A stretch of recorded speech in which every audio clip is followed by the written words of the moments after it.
Hello everyone, welcome my channel EVS NET Academy. Today I am going to discuss most important topic. This is very important topic for exam point of view. Topic मैंने लिया है stat का जो very important है exam point of view से। और जैसा कि आपने जान रहे हैं कि एनटीए ने अपना पैटर्न चेंज किया है, तो एनटीए ने अपना लेवल चेंज कर लिया है, तो आपको भी अपना लेवल चेंज करना होगा, उसके अकॉर्डिंग आपको भी थिंकिंग करनी होगी। तो जो स्टेट के क्वेश्चन बनते हैं एग्ज़ाम में वो दो तरह से आते हैं। एक डायरेक्ट तो क्वेश्चन आ जाएंगे तो वो इजी है कि आप सॉल्व कर लेंगे, और एक क्या होता है क्वेश्चन को थ्योरी बेस्ड बनाकर असर्शन रीजन में पूछ देते हैं। तो आपको दोनों साथ लेकर चलना होगा, थ्योरी प्लस कंसेप्चुअल क्लैरिटी, ये मोस्ट इम्पॉर्टेंट है। आप स्किप दोनों को नहीं कर सकते हैं और स्टैट को छोड़ भी नहीं सकते हैं क्योंकि वेटेज है इसका। और ये क्वेश्चन अभी आपने ट्रेंड देख रहे होंगे कि ये स्टेट के क्वेश्चन 100% आ ही रहे हैं, या तो थ्योरी बेस्ड बनाकर पूछते हैं या डायरेक्ट न्यूमेरिकल दे देते हैं। तो स्टेट के न्यूमेरिकल यानी कोई भी टॉपिक का न्यूमेरिकल अगर हमको बनाना होता है तो सबसे पहले आपको लर्न करना होता है फॉर्मूला, कि कौन से न्यूमेरिकल में कौन सा फॉर्मूला पुट ऑन होगा। तो आपको ये रिमेंबर करना होगा और आपको फोकस करना होगा कि मुझे ये न्यूमेरिकल में ये फॉर्मूला लगाना है। तो उसके लिए आपको प्रैक्टिस, मैं बार बार कहूँगी, प्रैक्टिस इम्पॉर्टेंट है। अगर आप प्रैक्टिस करते हैं तो आप एक नज़र देखकर फॉर्मूला आपको माइंड में आ जाएगा। तो मैथ ही एक ऐसा चीज़ है जिसमें प्रैक्टिस नीड होती ही है, तो आप प्रैक्टिस करना वो आपका काम है। आपको 5 मिनट भी निकाल कर इस चैप्टर का न्यूमेरिकल सॉल्व कर लीजिएगा एग्ज़ाम से पहले, तो आपके लिए ही बेनिफिट है। That's it. तो विदाउट इतने सारे भाषण ना देकर टॉपिक पे चलते हैं और बताते हैं कि कौन सा इम्पोर्टेंट न्यूमेरिकल है, और अभी इस वीडियो में कौन कौन से न्यूमेरिकल इम्पॉर्टेंट है उसको डिस्कस करते हैं। उसमें से कोई प्रॉब्लम हो तो प्लीज़ हमें कमेंट करें, I will try to solve your problem.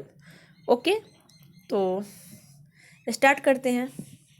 First जो न्यूमेरिकल है स्टेट का, ये है from a random sample of 36 fish caught in a sample, the mean length and sample standard deviation were found to be 30 centimeter and 6 centimeter respectively. If at 95% confidence level Z is 1.96, then the mean length of fish in this population is in the range. एक बात आपको मैं बताना चाहूँगी, इस question को आप अगर कर रहे हैं, अगर एग्ज़ाम में भी पूछ रहा है तो रेंज की जगह आपको लेंथ भी दे देगा। तो इस क्वेश्चन में जो ये इजी क्वेश्चन है, ठीक है, आप बना लेंगे। और इसका जो फॉर्मूला है हमारे पास, ये आपको याद रहना चाहिए। मीन लेंथ का फॉर्मूला है mean length plus x minus, मतलब ये मीन है हमारा, प्लस माइनस है स्टैंडर्ड ईरर है, और जेड क्रिटिकल है। जेड क्रिटिकल का अगर वैल्यू मेंशन भी होता है कभी कभी क्वेश्चन में और कभी कभी मेंशन नहीं होता है, तो आपको अगर जेड क्रिटिकल का टेबल आपके पास है तो आप इजी वे में बना लेंगे, अगर याद है तो। नहीं है तो आप मुझे कमेंट करें, मैं आपको टेलीग्राम पे इसकी टेबल प्रोवाइड कर दूँगी। ओके, तो बनाते हैं इस क्वेश्चन को। तो ये फार्मूला मैंने पुट ऑन किया है और यहाँ पे डायरेक्ट सिंपली फार्मूला आपको ऐड करना है। स्टैंडर्ड ईरर गिवन नहीं है, कभी कभी गिवन होता है, कभी कभी गिवन नहीं है, तो यहाँ पे इस क्वेश्चन में स्टैंडर्ड ईरर हमें निकालना पड़ेगा। ठीक है, तो स्टैंडर्ड ईरर निकालने के लिए हमें क्या होता है, sigma divided by root N क्या है, नंबर है हमारा।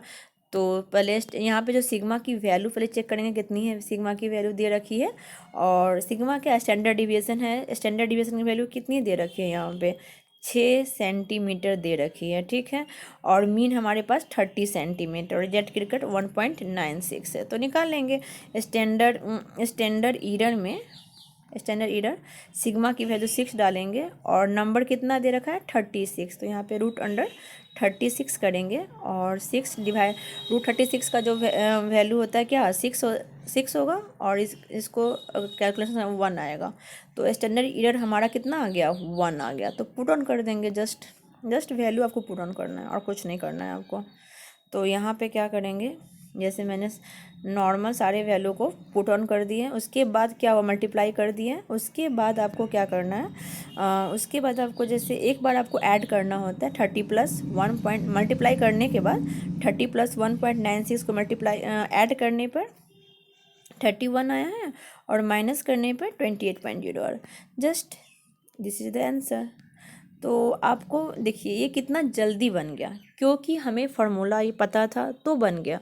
अगर यही क्वेश्चन आप देखते एग्जाम में, ओ इतना लॉन्ग क्वेश्चन है कैसे मैं सॉल्व करूँ, आप छोड़ देंगे, 2 नंबर ऐसे ही चला जाएगा। इसीलिए मैं अगेन एंड अगेन रिपीट करती हूँ कि आपने सारे फार्मूला को अच्छे से एक पेज पे लिख लें और उसको रिवीजन करें। मल्टीपल टाइम आप रिवीजन करने से आपको ये फार्मूला याद हो जाएगा। ओके, और फार्मूला याद है तो क्वेश्चन बनाना ईजी है। ठीक है, तो ये क्वेश्चन तो हो गया सॉल्व। सेकेंड में देखती हूँ कौन सा क्वेश्चन है।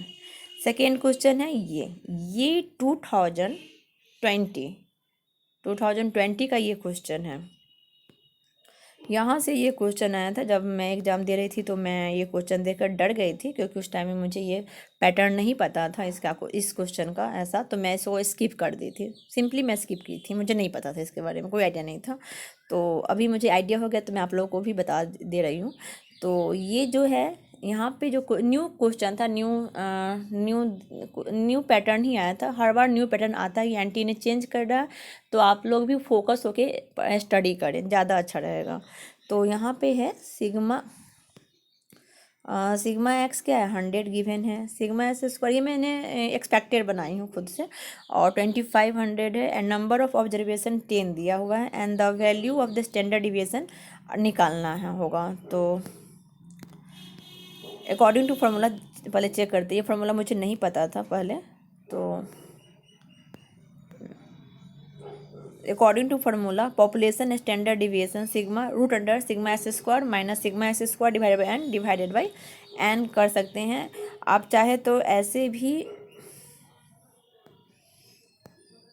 आप चाहे तो ये भी फार्मूला से आप सॉर्ट आउट करते हैं, लेकिन इसको इजी बनाने के लिए मैं आपको सजेशन देना चाहूँगी कि आप ये फार्मूला को इजी वे में आपका न्यूमेरिकल सॉल्व आउट इसको याद कर लेंगे आप। ठीक है, तो इसको याद करेंगे तो बस आपको फार्मूला क्या देख रखा है, सिग्मा एक्स स्क्वायर का वैल्यू दे रखा है 2500 मेंशन करेंगे, सिग्मा एक्स का दे रखा है 100 उसको मेंशन करेंगे, और फिर आपको मल्टीप्लिकेशन कर देना है। कैलकुलेशन कर देने के बाद जो आएगा वो वैल्यू, बस आपको क्या है, कहीं भी आप बनाते हैं कोई भी क्वेश्चन बनाते हैं मैथ का हम लोग तो आपको फार्मूला ही याद रखना होता है। तो आंसर आ गया, जस्ट मैंने क्या किया सॉल्व किया है, वो आप भी सॉल्व करेंगे तो आपको ये है ईजी वे में प्रैक्टिस हो जाएगा तो बनने लगेगा, लेकिन फार्मूला याद होना चाहिए। नेक्स्ट का हमारा है कंबाइंड मीन से 21 में आया था ये क्वेश्चन, 20 या 21 में ये क्वेश्चन देखने को था। ये क्वेश्चन क्या था, कंबाइंड मीन निकालना था और इजी था, बहुत लोगों ने छोड़ा था, लेकिन आप एक बार देख लें, कंबाइंड मीन पूछ देता है अलग अलग तरीके से पूछता है, तो आपको बार बार करें कंसेप्ट क्लियर होगा तो किसी तरह से भी घुमाए आप बना लेंगे, जैसा मुझे आशा है कि आप बना लेंगे, लेकिन कंसेप्ट वही है, कंसेप्ट क्लियर होना चाहिए। तो जो मैं क्वेश्चन यहाँ पे लाई हूँ वो इम्पॉर्टेंट ही, आप एक बार प्लीज़ प्रैक्टिस करेंगे, मुझे आशा है कि आप प्रैक्टिस करेंगे। ठीक है, तो यहाँ पे मैं एक बार क्वेश्चन रीड करती हूँ। If the mean of 2 group of N1 and N2 observation are 4 and 8 है respectively, the combined mean of the group is 24 है, the ratio of N1 and N2 का रेशियो निकालना है हमें। तो जस्ट फार्मूला आपको याद होना चाहिए, कंबाइंड मीन का फार्मूला है N1 into X1 plus N2 into X2 divided by N1 plus N2। तो यहाँ पे जस्ट सबको क्या करेंगे हम लोग, फार्मूला पुट ऑन करेंगे। 24 हमारा कंबाइंड मीन है, दे रखा है, मैंने पुट ऑन किया है N1 इंटू 4, 2 वैल्यू दिया रखा है ना, सैंपल का 400 तो 400 वैल्यू रख कर और जस्ट मल्टीप्लिकेशन कर देना है। हाँ, लास्ट में वन थिंग रिमेंबर आपको करना है, मैं बताती हूँ। लास्ट में यहाँ पे जो सॉल्व होता है ना क्वेश्चन, तो n1 जो n2 करते हैं, तो यहाँ पे आपको थोड़ा सा केयर फोकस करना हो। n1/n2 है, तो आप ऐसा नहीं कि यहाँ पे 20 डाल दिए n1, यहाँ पे 16 डाल दिए, ऐसा तो बिल्कुल नहीं करेंगे। n1/n2 तो यहाँ पहले 16 होगा ऊपर, देन यहाँ n2 तो यहाँ 20 करेंगे, ऐसे फोकस करेंगे। ठीक है, बहुत लोग बच्चे जल्दीबाजी में क्या करते हैं 20/16 कर देते हैं, ऐसा नहीं करना है, 16/20 करना है, अपोजिट करना है, फिर जाके आपको आंसर करेक्ट होगा। ओके, तो थोड़ा सा बी केयरफुल, थोड़ा सा होता है, तो मैं आपको जो प्रॉब्लम हो रही थी मैं उसमें आपको फोकस कर दी। नेक्स्ट देखते हैं। हाँ, एक आया है फीस पॉपुलेशन जो एक्सपेक्टेड ऑब्जर्वेशन जो काई स्क्वायर का है, ये ट्रेंड में क्वेश्चन है, तो इस टॉपिक से बिल्कुल भी स्किप ना करेंगे। तो मैं क्वेश्चन बताती हूँ, ये ट्रेंडिंग क्वेश्चन है, काई स्क्वायर से तो आता ही है, चाहे थ्योरी में पूछ लें फार्मूला देकर या न्यूमेरिकल पूछ लें, तो इसको आप रिवीजन कर लेंगे, मल्टीपल टाइम रिवीजन कर लेंगे। बार बार मैं कह रही हूँ, in a fish population of pond it is believe that male and female are in equal proportion. If out of 200 fish in a catch 120 are male and 80 female, then the chi-square value is। Chi square का value निकालना है। Chi square का 2-3 formula है, तो यहाँ पे जो value जिस फार्मूला से निकलेगा वो मैं बताती हूँ। यहाँ पे निकलेगा जो फार्मूला है ऑब्जर्व्ड माइनस एक्सपेक्टेड का स्क्वायर, ऑब्जर्व्ड माइनस एक्सपेक्टेड का स्क्वायर डिवाइडेड बाय एक्सपेक्टेड से निकलेगा, क्योंकि यहाँ पे दो पॉपुलेशन का वैल्यू मेंशन है, तो इसीलिए मैंने 2 बार काई स्क्वायर का फार्मूला रिपीट किया है। ओके, जस्ट फार्मूला उसका ऐसे ये है, काई स्क्वायर का ऑब्जर्व्ड माइनस एक्सपेक्टेड का स्क्वायर डिवाइडेड बाय एक्सपेक्टेड। तो देखते हैं क्या है हमारा question. In a fish population of a pond, it is believed that male and female are in equal proportion। Mail and female क्या equal है, तो 200 टोटल पॉपुलेशन है, तो मेल एंड फीमेल इक्वल है, तो 100 अगर 100 मेल मान लेंगे और 100 फीमेल मान लेंगे। ओके, और fish in a catch 120 are male and 80 are female. ये एक्सपेक्टेड है, तो हम लोग एक्सपेक्टेड मेल को 200 मानेंगे, और जो ऑब्जर्व्ड है, ऑब्जर्व कितना किए हम लोग, ऑब्जर्व किए कि 120 मेल होगा और 80 फीमेल होगा, ये ऑब्जर्व वैल्यू है। तो एक बार ऑब्जर्व्ड का और एक बार एक्सपेक्टेड का वैल्यू निकाल कर फिर ये क्वेश्चन सॉल्व कर लेंगे। देखते हैं, एक्सपेक्टेड मेल मान लें 200 टोटल पॉपुलेशन, एक्सपेक्ट किया गया है कि 200 टोटल पॉपुलेशन, उसमें से एक्सपेक्टेड कितना होगा 100 मेल होगा और 100 फीमेल मानेंगे। एक्सपेक्टेड है तो 100 मेल मान लेंगे, 200 है तो हाफ कर लेंगे, और उसमें ऑब्जर्व्ड कितना किया, ऑब्जर्व्ड किया कि माना कि 120 मेल होगा और 80 फीमेल होगा, तो उसको मान लेंगे और जस्ट फार्मूला में पुट ऑन कर देंगे ऑब्जर्व माइन। एक बार हम लोग क्या करेंगे, मेल का डालेंगे इसमें और एक बार इसमें फीमेल का डालेंगे। ठीक है, तो मैंने यहाँ पे डाला है 120 माइनस 100 का स्क्वायर डिवाइड बाई 100, ये मेल का हो गया, और फिर 80 माइनस 100 का स्क्वायर डिवाइड 100, फिर कैलकुलेट कर लेंगे कितना आ जाएगा हमारे पास आंसर, 8 आ जाएगा। तो ये भी आपको याद रखना है, जस्ट इजी है न्यूमेरिकल, बस आपको यही है कि बस आप एक बार फोकस होकर फार्मूला ज़रूर एक पेज पे लिख कर याद कर लेंगे, मेरा तो यही सजेशन रहता है सबसे। फिर नेक्स्ट देखते हैं कौन सा है, ये लास्ट है इस सीरीज का। मैं और भी जो भी इम्पोर्टेंट न्यूमेरिकल होगा मैं वीडियो बनाकर लाने की कोशिश करूँगी, जिससे आपका जल्दी से रिवीजन हो जाए, आप स्किप ना करें जब आप खुद से रिवीजन कर रहे हो।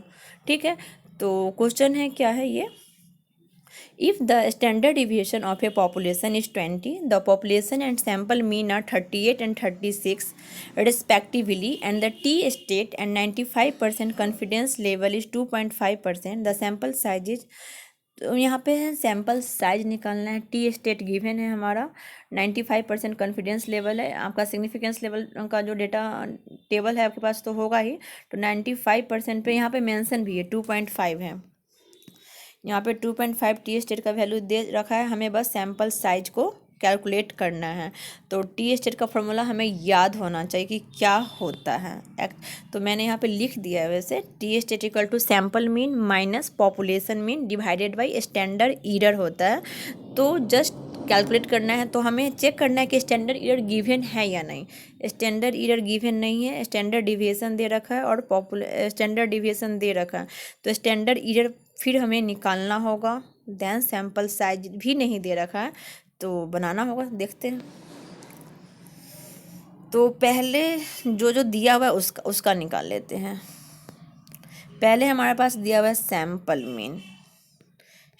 मीन माइनस पॉपुलेशन मीन, उसका निकाल लेते हैं। सैम्पल मीन 38 है, पॉपुलेशन मीन 36 है। स्टैंडर्ड ईरर नहीं दिया तो ऐसे ही छोड़ देंगे, तो 2 डिवाइडेड बाई स्टैंडर्ड ईरर आ गया। टी स्टेट हमें गिवन है तो 22.5 गिवन है हमारे पास, और 2.5 टी स्टेट के 2.5 मैंने रखा टी स्टेट के जगह। और यहाँ पे स्टैंडर्ड ईरर का फॉर्मूला मैं बताई थी आपको, sigma divided by root n. तो स्टैंडर्ड ईरर की जगह, इसकी जगह हमने यहाँ पे डाला है sigma divided by root n ही निकालना है हमें, रूट एन ही सैम्पल साइज ही निकालना है। तो फॉर्मूला करेंगे और स्टैंडर्ड डेविएशन हमें गिवन है। आप देखेंगे स्टैंडर्ड डिविएशन हमें गिवन है, if the standard deviation of A population is 20 यहाँ गिवन है। तो मैंने जो फार्मूला यहाँ पे अप्लाई किया है वहाँ पे मैंने स्टैंडर्ड डिविएशन का वैल्यू पुट ऑन की है। देखिए यहाँ पे root N equal to 2.5 into 20 divide by 2 cut करने के बाद हमारे पास आया ये सारे वैल्यू, और एन का जो करेंगे स्क्वायर करेंगे तो 625 हमारा आंसर हो जाएगा। तो आपने देखा मैंने जो सॉल्व किया तो उसमें कुछ करना नहीं है, बस आपको क्या करना है, फॉर्मूला ही बेस होता है। फॉर्मूला आप याद रखेंगे तो कितना भी लंबा क्वेश्चन हो आप इजी वे में सॉल्व कर लेंगे। तो I repeat again and again, please focus on formula and concept. State एक ऐसा ही टॉपिक है, अकेला टॉपिक है जिसके कंसेप्ट डिफिनेशन से भी क्वेश्चन आते हैं, स्टैंडर्ड डिफिनेशन क्वेश्चन आते हैं, स्टैंडर्ड ईयर के क्वेश्चन दे देते हैं। काई स्क्वायर का क्या है, काई स्क्वायर से भी क्वेश्चन मिल गया था, स्टेटमेंट बना कर दे देते हैं। तो थोड़ा सा फोकस करना होगा, ये इम्पॉर्टेंट है। स्टेट को आप सीरियस लेके हल्के में ना ले, इसको इजी वे में ना ले, इसको थोड़ा सा अच्छे से थोड़ा सा फोकस होकर इस चैप्टर को अच्छे से पढ़े, एक बार रिवीजन करें। अगर कोई भी प्रॉब्लम है तो प्लीज़ हमें कमेंट करें, I will try to solve any problem.